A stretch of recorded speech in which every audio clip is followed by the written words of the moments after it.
Assalamualaikum warahmatullahi wabarakatuh.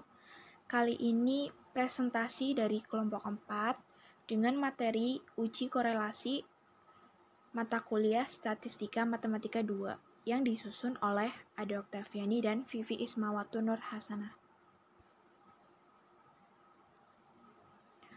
Uji korelasi.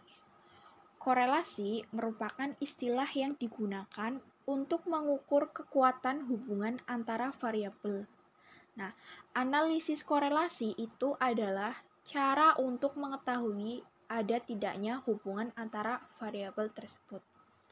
Analisis atau uji korelasi merupakan salah satu teknik statistik yang digunakan untuk menganalisis hubungan antara dua variabel atau lebih yang bersifat kuantitatif.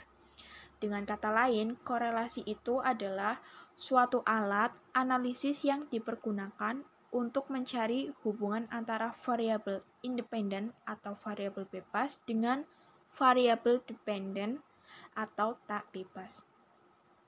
Apabila beberapa variabel independen dihubungkan dengan satu variabel dependen, disebut korelasi berganda. Nah, apabila satu variabel independen berhubungan dengan satu variabel dependen, itu disebut korelasi parsial. Dasar pemikiran analisis korelasi. Yang pertama, bahwa adanya perubahan sebuah variabel disebabkan atau akan diikuti dengan variabel lain. Yang kedua, berapa besar koefisien perubahan tersebut dinyatakan dalam koefisien korelasi. Semakin besar koefisien korelasi, maka semakin besar keterkaitan perubahan suatu variabel dengan variabel yang lainnya.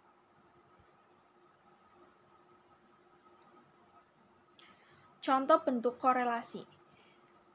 Untuk contoh bentuk korelasi positif itu seperti hubungan antara harga dengan penawaran, lalu hubungan antara jumlah pengunjung dengan jumlah penjualan, dan hubungan antara jam belajar dengan IPK. Lalu untuk contoh korelasi negatif, itu hubungan antara harga dengan permintaan, hubungan antara jumlah pesaing dengan penjualan, dan hubungan antara jam bermain dengan IPK. Koefisien korelasi dilambangkan dengan R dan koefisien determinasi dilambangkan dengan R kuadrat. Koefisien korelasi ini adalah bilangan yang menyatakan kekuatan hubungan antara variabel ataupun arah hubungan dari variabel-variabel. Nah, koefisien determinasi itu adalah angka yang menyatakan kontribusi atau sumbangan yang diberikan oleh satu atau lebih variabel X atau variabel bebas terhadap variabel Y atau variabel tak bebas atau terikat. Harga R bergerak antara -1 dan +1 dengan tanda negatif menyatakan adanya korelasi tak langsung atau korelasi negatif, dan tanda positif menyatakan adanya korelasi langsung atau korelasi positif. R sama dengan 0 menyatakan tidak ada hubungan linear antara variabel X dan Y. Nah, apabila R-nya -1, itu artinya korelasi negatif sempurna. Ini menandakan adanya hubungan bertolak belakang antara variabel X dan Y, di mana bila variabel X naik maka Y turun. Nah, apabila R-nya itu korelasinya positif, maka ini korelasi positif sempurna. Jadi ini menandakan ada hubungan searah antara variabel X dan Y, di mana bila variabel X naik maka Y ikut naik. Nah, untuk R-nya yang 0 ini menyatakan tidak ada hubungan atau tidak ada korelasi antara X dan Y. Bentuk hubungan dalam analisis korelasi. Yang pertama di sini ada hubungan simetris. Hubungan simetris, hubungannya menyatakan sifat kebersamaan antara dua variabel atau lebih, tetapi tidak menunjukkan hubungan sebab akibat atau saling mempengaruhi. Nah, dalam bentuk hubungan ini tidak diketahui dengan pasti variabel bebas dan variabel terikat karena kedua variabel tidak saling mempengaruhi. Nah, contohnya ada hubungan antara berpakaian mahal dengan penampilan. Yang kedua, hubungan yang positif antara banyak penonton sepak bola dengan tingkat kerusuhan. Dan contoh yang ketiga itu ada hubungan antara burung gagak dengan kematian seseorang. Nah, hubungan antara burung gagak dengan kematian seseorang itu tidak saling menunjukkan hubungan sebab atau akibat atau saling mempengaruhi. Burung gagak itu tidak mempengaruhi kematian seseorang. Nah, yang kedua itu ada hubungan kausal. Hubungan kausal antara dua variabel atau lebih yang bersifat mempengaruhi antara satu variabel dengan variabel lainnya. Dalam bentuk ini, hubungan diketahui dengan pasti atau dapat dibedakan variabel bebas dan terikatnya. Nah, hubungan kausal ini antara dua variabel ini saling mempengaruhi. Contohnya, hubungan tingkat pendidikan dengan kemampuan kerja seseorang. Nah, di sini variabel X atau variabel bebasnya itu tingkat pendidikan. Variabel Y atau variabel terikatnya itu kemampuan kerja seseorang. Jadi, variabel X dan Y itu saling mempengaruhi. Mempunyai hubungan tingkat pendidikan itu mempengaruhi kerja seseorang. Yang ketiga itu ada hubungan interaktif atau timbal balik. Nah, hubungan antara dua variabel atau lebih bersifat saling mempengaruhi di mana kedudukan variabel X dan Y-nya itu saling bergantian. Di mana variabel X dapat mempengaruhi variabel Y dan begitu pun sebaliknya. Nah, contoh. Hubungan antara motivasi kerja dengan prestasi kerja. Di sini variabel X-nya itu motivasi kerja dan variabel Y-nya itu prestasi kerja. Misal di sini antara variabel X dan Y itu saling mempengaruhi, begitupun sebaliknya Y dan X. Di sini motivasi kerja yang tinggi itu akan mempengaruhi hasil prestasi kerja yang baik. Begitupun sebaliknya, prestasi kerja dipengaruhi oleh motivasi kerja.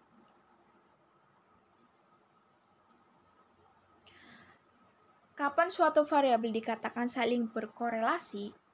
Variabel dikatakan saling berkorelasi jika perubahan suatu variabel diikuti dengan perubahan variabel yang lainnya. Nah, besar koefisien korelasi dapat diketahui berdasarkan penyebaran titik-titik pertemuan antara dua variabel.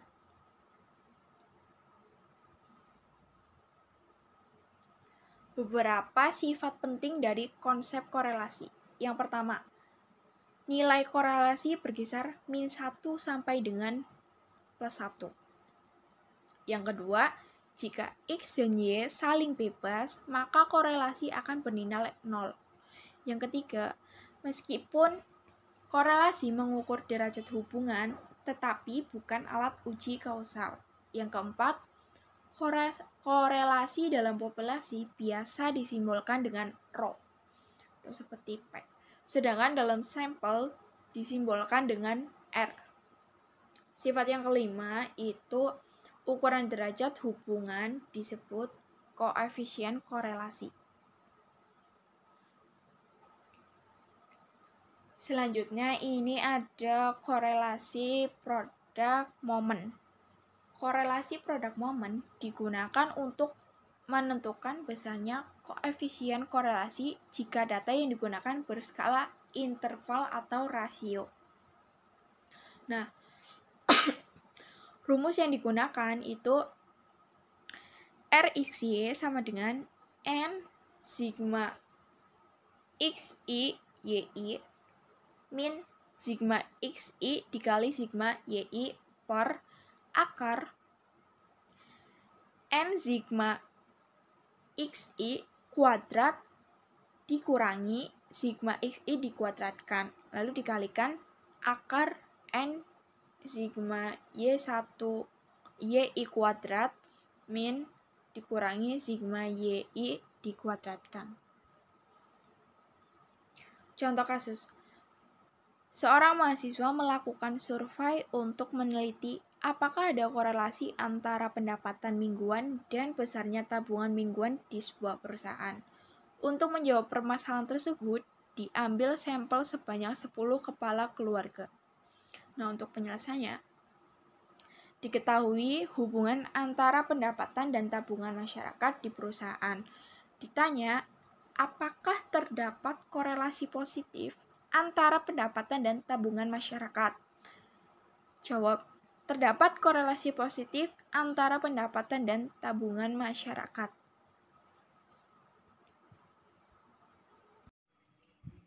Ya, selanjutnya kita melanjutkan penyelesaian dari studi kasusnya.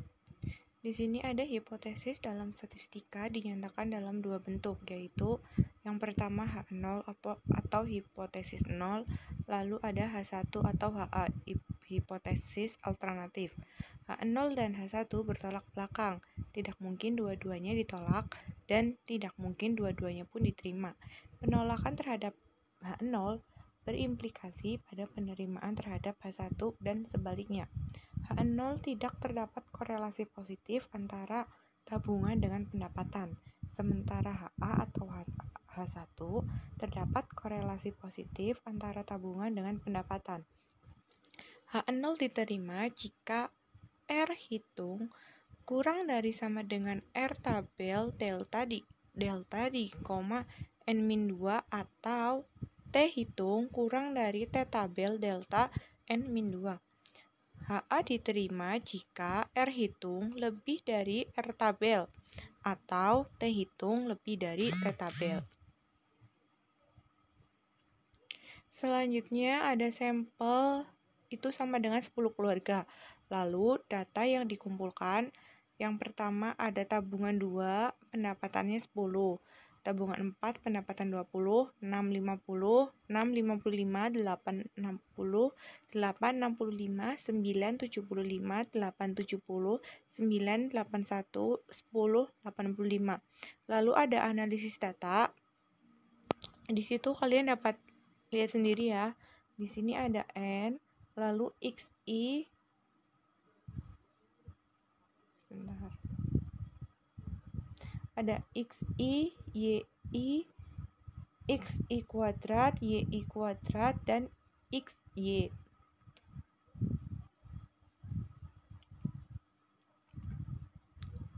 Lalu di situ ada jumlah juga. XI kuadrat itu berarti ini nilai XI-nya dikuadratkan. Jadi 2 kuadrat 4, 4 kuadrat 16, 6 kuadrat 36, seperti itu. Lalu Y kuadrat itu nilai YI-nya dikuadratkan. YI 10 kuadrat berarti 100, 20 kuadrat berarti 400. Lalu di sini ada nilai XY, berarti nilai XI dikali nilai YI. Seperti itu. Selanjutnya ada rumus RXY sama dengan 10 dikali 4544 dikurangi 70 kali 571 per akar 10 dikali 546 dikurangi 70 kuadrat, lalu akar lagi 10 dikali 38.161 dikurangi 571 kuadrat. Itu nanti hasilnya 0,981. Pengujian hipotesis dengan kriteria R hitung 0,981 lebih dari R tabel, yaitu 0,707, dengan kriteria T hitung T sama dengan RXY akar N-2 per akar 1 min R kuadrat, itu hasilnya 14,233. Maka T hitung 14,233 lebih dari T tabel, yaitu 1,86. Karena R hitung lebih dari R tabel, maka H1 diterima. Karena T hitung lebih dari T tabel, maka HA diterima. Kesimpulannya, terdapat korelasi positif antara pendapatan dan tabungan mingguan di perusahaan. Selanjutnya ada koefisien korelasi ranks per month. Koefisien korelasi ini mengukur kedekatan hubungan antara dua variabel ordinal. Koefisien korelasi ini dinamakan koefisien korelasi pangkat atau koefisien korelasi Spearman yang disimbolkan dengan R. Pasangan data hasil pengamatan XI, YI kita susun menurut aturan besar nilainya dalam tiap variabel. Kemudian kita bentuk selisih atau beda peringkat XI dan peringkat YI yang data aslinya berpasangan. Beda ini disimbolkan dengan BI. Maka koefisien korelasi peringkat R dihitung dengan rumus RS sama dengan 1 dikurangi 6 sigma DI kuadrat per N dikali N kuadrat min 1. Di sini ada contoh.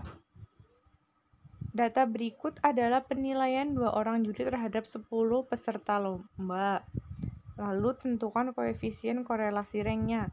Di situ udah ada datanya ya. Langsung ke penyelesaiannya.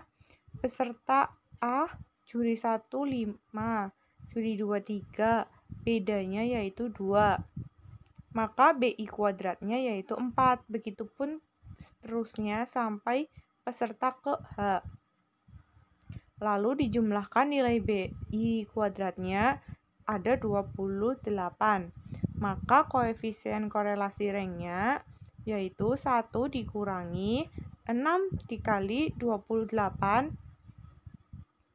per N-nya kan ada 8. Berarti N dalam kurung N kuadrat 8 kuadrat 64 dikurangi 1. Itu nanti hasilnya 0,667. Selanjutnya korelasi berganda. Analisis korelasi berganda untuk mengetahui derajat atau kekuatan hubungan antara 3 variabel atau lebih, serta untuk mengetahui kontribusi yang diberikan secara simultan oleh variabel X1 dan X2 terhadap nilai variabel Y, dan korelasi secara parsial yang diberikan oleh variabel X1 terhadap Y, serta X2 terhadap Y. Nah, itu ada diagramnya. Hubungan antara dua variabel bebas dengan satu variabel terikat. Dua variabel bebas itu X1 dan X2, dan satu variabel terikat itu variabel Y. Selanjutnya ada koefisien korelasi ganda. Untuk dua variabel bebas X1 dan X2, maka R dihitung dengan rumus RY X1 X2 sama dengan akar R kuadrat Y X1 plus R kuadrat Y X2 dikurangi 2 dikali R Y X1 dikali R Y X2 dikali R X1 dan X2 per 1 dikurangi R kuadrat X1 dikali X2. Di mana R Y X1 dikali X2 koefisien korelasi ganda antara variabel X dan variabel Y secara bersama-sama dengan variabel Y. Lalu R Y X1 koefisien korelasi X1 dengan Y. Begitupun selanjutnya seterusnya sampai R X1 X2 itu merupakan koefisien korelasi dari X1 dan X2. Contoh soal, misalkan kita melakukan pengamatan terhadap 10 keluarga mengenai X1 pendapatan dalam ribuan rupiah, X2 jumlah keluarga dalam satuan jiwa, Y pengeluaran untuk membeli barang A dalam ratusan rupiah. X1 kita buat tabel, itu ada tabelnya, soalnya. Lalu akan dibuktikan ada hubungan linear positif dan signifikan antara variabel X1 dan X2 secara bersama-sama dengan variabel Y. Nah, itu ada penyelesaiannya. Pertama kita menggunakan rumus yang ini. Lalu tinggal kita masukkan angka-angkanya ya. Itu kan R Y X1 sama dengan N sigma X1 dikali Y dikurangi sigma X1 dikali sigma Y dibagi akar dari N sigma X1 kuadrat dikurangi sigma X1 kuadrat dikali N sigma Y kuadrat dikurangi sigma Y1 kuadrat. Itu nanti hasilnya akan jadi 0,912.